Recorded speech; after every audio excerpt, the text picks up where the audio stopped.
today we're going to talk about how to be more self-disciplined.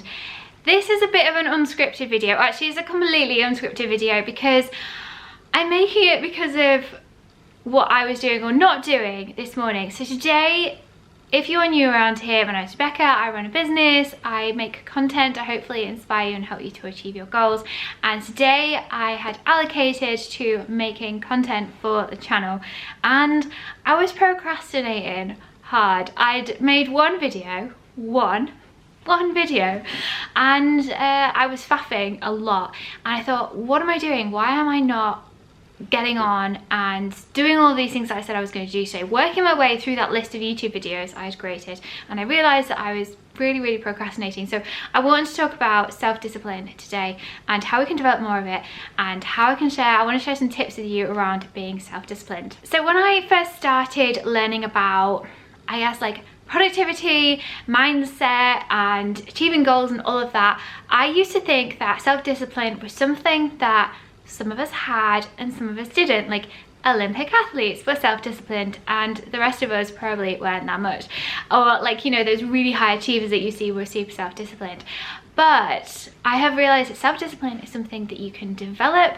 We are not born one way or the other, and we can all develop more of it. And sometimes even when we think we are self-disciplined, like I'm at a point now where I think, you know, I have quite a good amount of self-discipline. I'm very, you know, I'm good at motivating myself, that we can fall into the traps of letting ourselves get away with not doing stuff. So let's take another example that you really want to get into running, but every single day that you're like, right, today's gonna be a day, I'm gonna go out for a run, it's gonna be great.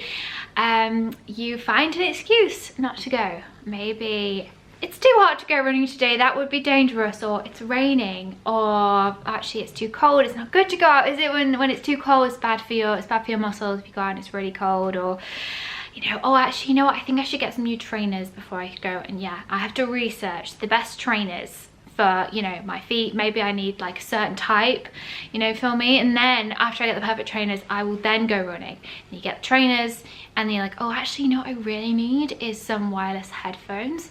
That is going to be a thing, and that is going to really motivate me to go running when I have my wireless headphones. We can come up with millions of excuses why we shouldn't do something, why it's a bad idea. And often at the root of that is either some kind of fear you have around doing it, or that you just don't want to do it at all. So in this case, it might be that you just think, you know what, I actually just really hate running and I don't want to go. So we can, of course, trick our minds into thinking that we like stuff and thinking that we enjoy things that we don't necessarily enjoy right now, with a few kind of simple mental hacks. Well, with one really, just telling yourself and lying to yourself about the fact that, yeah, I love running, I love to go for a run, I love doing it, I'm excited about doing it, and hyping yourself up that way, getting yourself into that mental space of thinking, I'm somebody who loves running, I'm a runner, I love running, I love going out, I live for it. The second thing is, have you got some fear attached to it? Are you actually deep down terrified that you're going to go out running around the park, that all these other runners are going to judge you for being a hot sweaty mess and not being able to run any more than 5 meters or something? That's a completely legitimate fear. I have the same thing, I'm sure most people do. None of us want to go out the house looking like a wreck. None of us want to be judged for, you know, our hair being all like greasy and all over the place. It's a completely legitimate thing to worry about.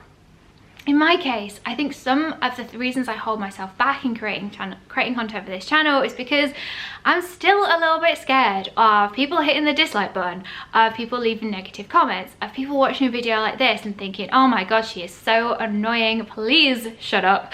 Or like, you know, I'm not going to watch anything like from her again, but she's so annoying. Totally legitimate concerns. These are really basic survival instincts. If we did something back in caveman days which set us apart from the tribe, if we upset somebody, if we were really annoying, there is a chance that we would get left in the wilderness somewhere and probably perish. Like, that was a legitimate concern. These are survival instincts that we've continued to hold on to into the modern world. But realistically, if you go out running and you look a bit of a mess, and some people are like, ooh, does it really matter?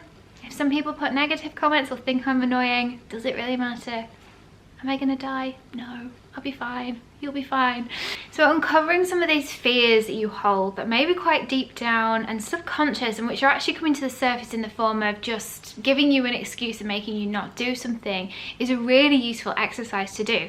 So just think about it on a conscious level. Is there anything I'm scared of? Am I scared of looking stupid? Am I scared of people putting negative comments? Am I scared of failing? Am I scared of what my friends will think, my family will think? And all of that will stop you from doing things. It'll stop you from starting the business or posting on Instagram or going out for the run, hitting the gym, whatever it is, or starting something for the first time. Having that kind of the fear of looking stupid, of standing out and not being very good at something, it can absolutely hold us back. So uncovering that and thinking to yourself, is this really gonna hold me back? Am I really gonna stop myself just because I'm worried about that stranger's opinion of me? Is that really gonna be something that I'm gonna stop myself from doing? The final tip I have for you, if you're still feeling a bit demotivated and you're still procrastinating, is just straight up bribery. So literally just bribe yourself. So often we tend to do this the wrong way around. So the amount of times I thought to myself, I'm just gonna go get a coffee and then I'm gonna do X. Or I'll get a coffee first and then I'll do emails, or whatever it is. If you flip it and say, right, no, you gotta answer those emails first and then you can go and get yourself a coffee. You gotta get up and write a chapter of your book this morning, and later tonight you can then watch the episode of your favourite TV programme, rather than the other way around. So we often use rewards as a way of procrastinating in themselves. But earlier I did think to myself, right, if I get everything done on my list today and film all of my content, then you can 100%, Rebecca, go out and get yourself some donuts and some more coffee beans for your coffee machine from Sainsbury's. That is, I'm not even joking, that is 100% what I said to myself this morning. And I will definitely be buying myself some donuts later if I actually get through everything on my list, because everybody, I love donuts. So straight up bribery can work like an absolute treat when it comes to motivating yourself to do the things that you don't want to do. But remember, just keep saying yourself that you enjoy it, and eventually it will also become enjoyable and you might not even need to bribe yourself. I hope you've enjoyed these few tips on self-discipline. The biggest thing I want you to take away from this is that everybody can develop more self-discipline. It's not something that the elite have, and it's something that even people who maybe think that they're quite self-disciplined like me can often struggle with, and need to employ some tactics like bribing themselves to do the things that we maybe feel are a little bit uncomfortable. So you are 100% not alone, and this is 100% skill that you can develop over time, and with just a bit of practice and determination you can definitely do it. I hope you enjoyed this video. Like I said, it's completely unscripted and was a bit of a random one for me to film, but let me know what you think about this. If you think you're a self-disciplined person, in the comments. I would love it if you give this little video a little like, a thumbs up, and hit that subscribe button so I can keep making these videos and we can keep growing this amazing community over on YouTube. So thank you so much for watching, and I'll see you all very soon. I know that lots of you out there will be very concerned to know whether I got my donuts or not. And just to let you know, I'm happy to report that I managed to get them.